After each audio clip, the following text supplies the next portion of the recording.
Hello, and welcome to the New York Jewish Film Festival. The festival is presented by the Jewish Museum and Film at Lincoln Center annually in January. I'm Indigo Sparks, member of the selection team, and I'm so excited to welcome you to this discussion of the 2022 feature film, Barren. It's a story of love and frailty, perdition, tradition, evolution, and I'm here with the writer and director, Rabbi Mordechai Vardi. I understand you're coming to us from Israel, so thank you so much for being here. Thank you for accepting my film to your film festival. It's a great honor for me. Well, it was a beautiful film, so incredibly touching and very complicated subject matter.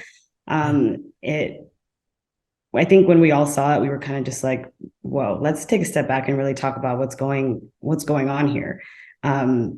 There's so many layers to all of the different things that are happening, not just to the main character, but the stories that are happening to the people around her. So with Barren, I know it's based on a true story. Could you start by telling us how you came to make the film and what kind of drew you to telling these stories? Okay, so I was inspired by Q&A. You know, in the Jewish books, we have the Q&A genre of rabbis who are getting questions about things that they have to solve. And it was in the middle of the 19th century, where a rabbi in Germany got a question from a rabbi from Hungary about a very hard situation when a guest is coming to a house. You know, in the Jewish tradition, if you meet someone in the synagogue and he doesn't have any place to be, so you invite him. And he was there for Shabbat. And after the dinner, when he was alone with the young woman whose husband went for business, and she was left with his parents. And when they're left alone, he tells her his secrets, that he is Eliyahu Hanavi, the prophet Eliyahu. And she believes him. And in the middle of the night, he wakes her up and he said that she have to give birth of the Messiah, the Mashiach, and her husband cannot do it, so she have to do it with him. And of course, she said, okay, if the history of the Jewish people is on her shoulders and she can give birth to the Mashiach, so she accepted it. And when the husband came home and she told him all the story, and then they understood that she was actually having relations, intimate relations with somebody who is not his husband. Now, in the Jewish law, there is a question if she can stay with her husband when she did this with consent. And the rabbi in Germany said that, you know, it was very early in the history that a rabbi in the 19th century decided that when you are standing before an authority that you cannot resist, it considered rape. So the woman, she's not blamed. There's not a blame on the woman because she was standing before someone that she cannot resist if she really believed that he is Eliyahu Hanavi. So he said that they can stay husband and wife, and she doesn't have a blame. Now, this issue that rabbis use their authority to abuse women, I didn't know how much it will be actual, because nowadays in Israel we have some cases, some that rabbis really did things and it's on the headlines of the news. So for me as a rabbi, it was very important to put it on the table and to say we have to stop this phenomenon of women that standing before religious authority, and they say they know that it's not right to do it, but you cannot tell the rabbi what is right and what is wrong because he knows the best. So it was important for me to put it in the middle of the drama.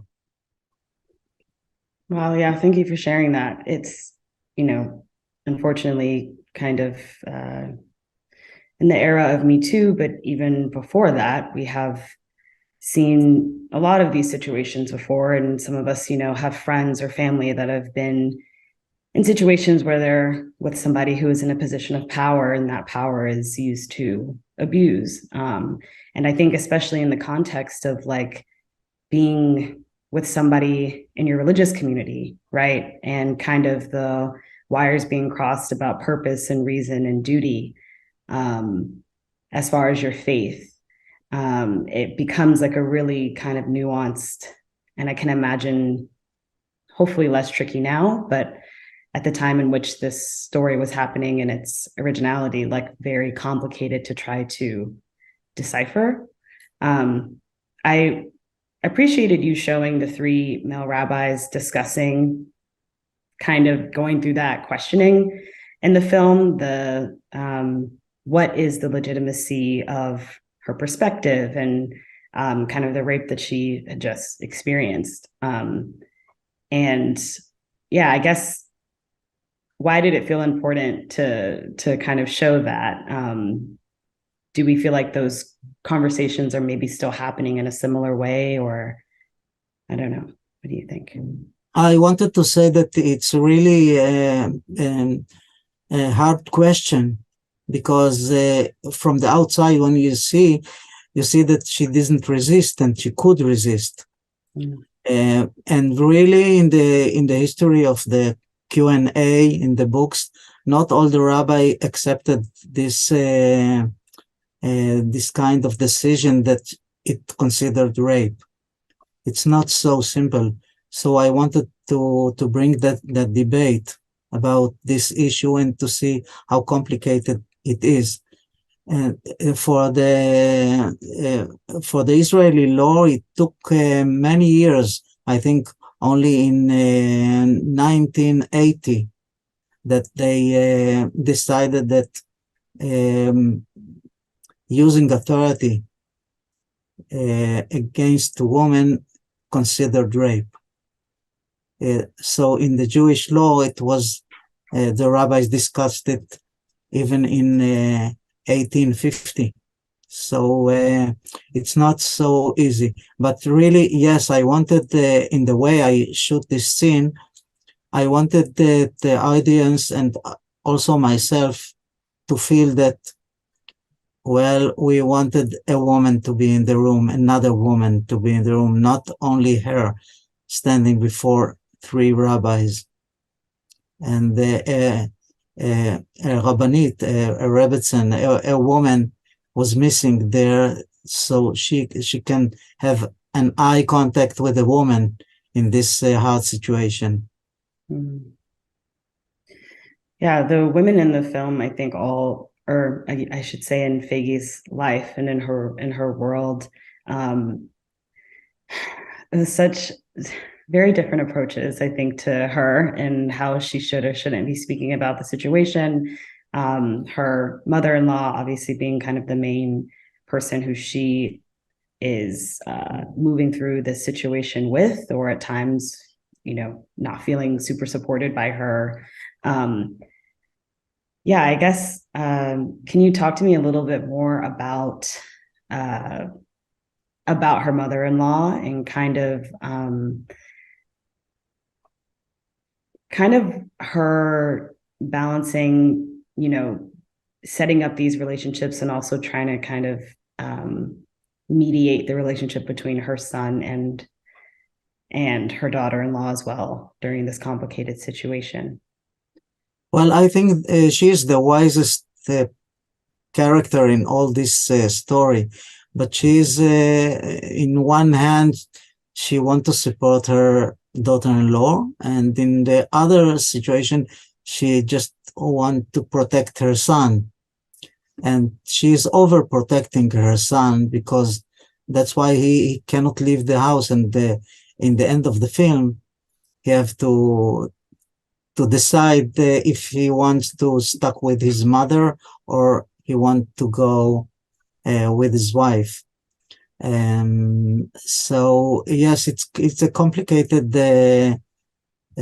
character, and that's how I wanted her to be, because Yeah, she is, sometimes you like her, and sometimes you think that she's over, yes, over protecting her son, and she doesn't let him go. yeah, And she is sometimes using manipulate ways to achieve her goals, but she have good intentions.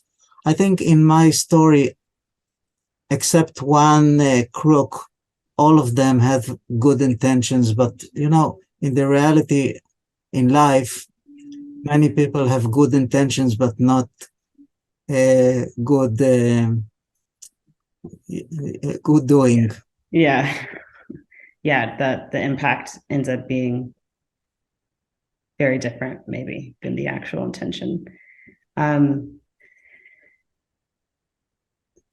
I want to dive into a little bit of some just the symbolism and some of kind of like the ritualistic and more traditional things that we see in the film, starting with the significance of the shofar. Like the whole idea is that this rabbi is a professional, he's really good at blowing the shofar, and he is going to like he is, because of that reason, like he's able to bring in new aspects to this fertility challenge that Feigi and her husband are having.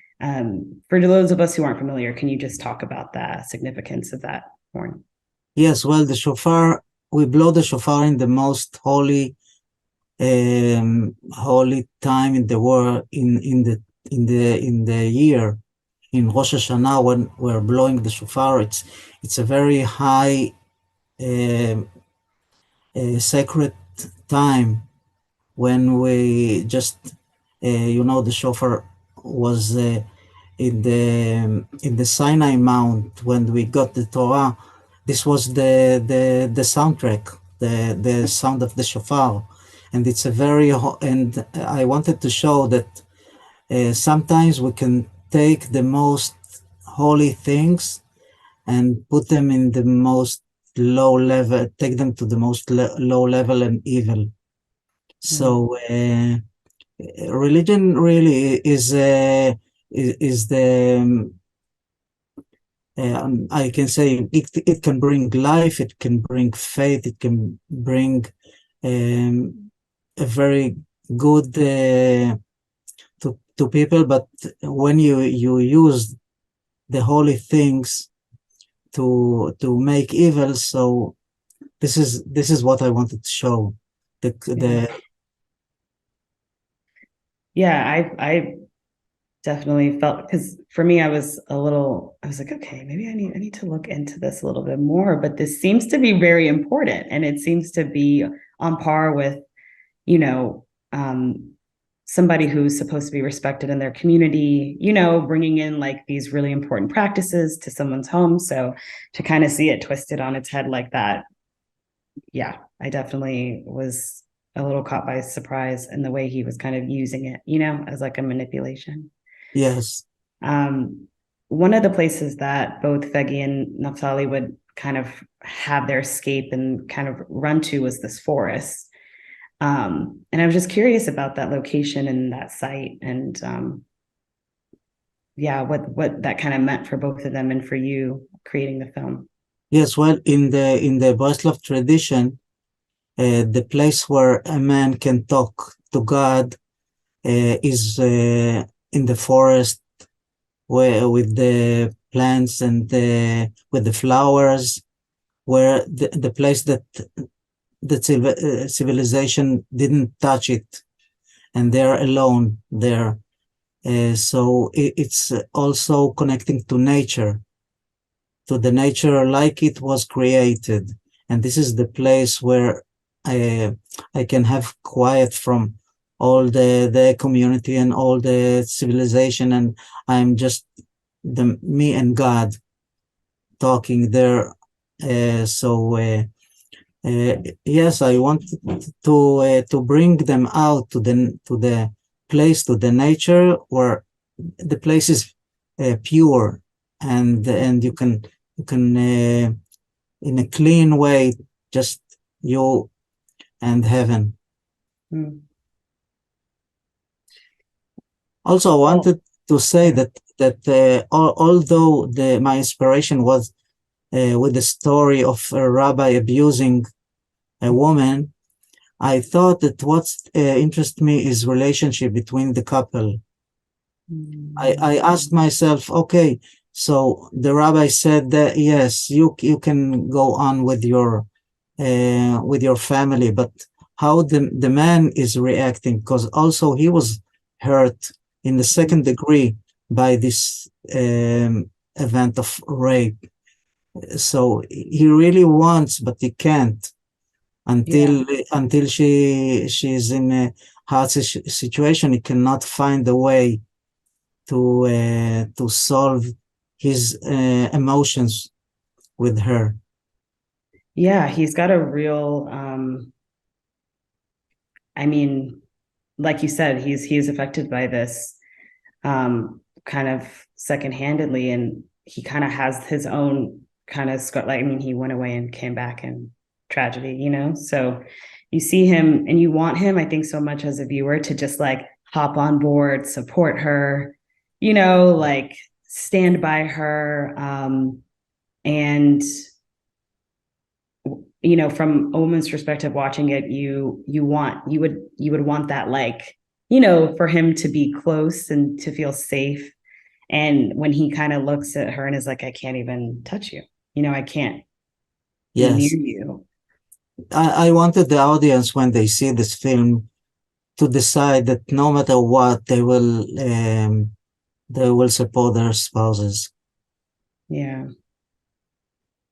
Yeah. And it's so much easier said than done. I think they're both also so young to be dealing with these, you know, real life issues. Not that it gets easier as you get older, but it's just they're already trying to navigate love and the understanding of unionship. So you definitely seeing that play out, and then towards the end, even this movie has a lot of plot twists, but even towards the very end, Yes, will not make yes. I think you keep seeing kind of like that balance of their relationship and kind of who is they're saying a lot without saying very much all of the time. Yes, I think it's really they really love each other, and they have to go. They have to solve this obstacle that stops them, and this wall that grows up between them. And without making any spoilers, but I think I try in the end that they can walk over and solve the things somehow. Yeah. So I'm curious to kind of what some of the reactions have been to folks to the film from folks in your community, or I know you mentioned earlier that some of these actual issues have been broadcasted a little bit more widely in Israel on the news and things of that sort. But is this kind of perpetration or maybe like complicated situation something that's really talked about? So yeah, I was just curious about the reactions to the film so far. Yes, I also was curious, and I didn't know how people will accept it, especially religious people, because it like have the laundry out. Yes, but most of the places I show the film, the reaction is that this is a very important film, and it's not a popcorn and Coca-Cola film, but and it's not easy to see the film, but people had the feeling that they had a rich meal of emotions in the film, and they say most of the time they said that it's important. And now I'm going from community to community with the film, to showing it in communities, and it's from one to another. They're asking to bring the film to their communities all over Israel, from the north to the south, and I really get very, very strong reactions that people can identify and think that it's very important that this issue come to raise up in the film. That's wonderful. Congratulations on that. And also, I try that it will not be very graphic. How do you say? When I made this film, I try to make it very gentle, very yes, not provocative.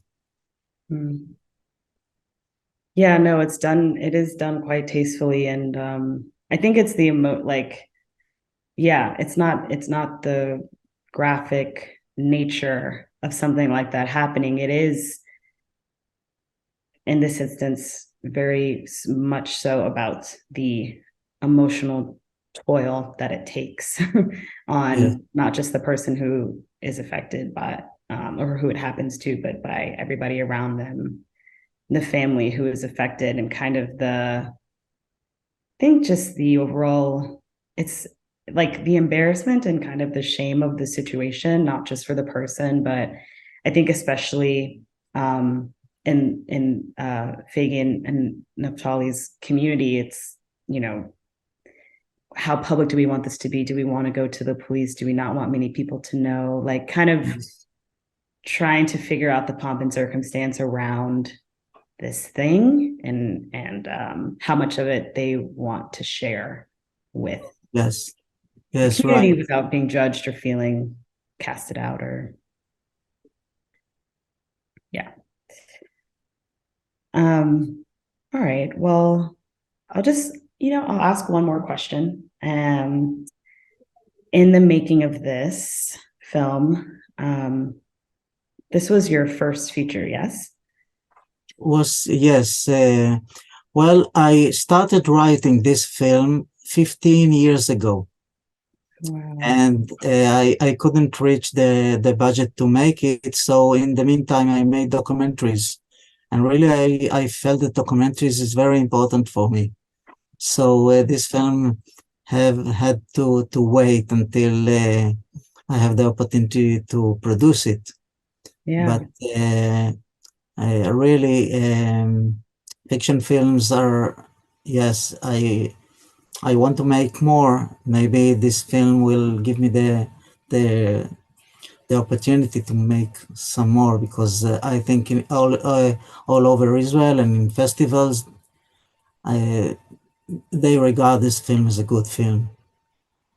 Yes, it's great. I mean, I'm when I had heard that, I was like, okay, wow. So, but I also think there's a certain aspect of when you shoot documentaries that you're kind of, everything is happening in real time, right? Like, you kind of have what you have, and you kind of have to keep moving after you're interviewing folks. And there's an aspect, an element of the truth that is so poignant in a really good documentary that I love.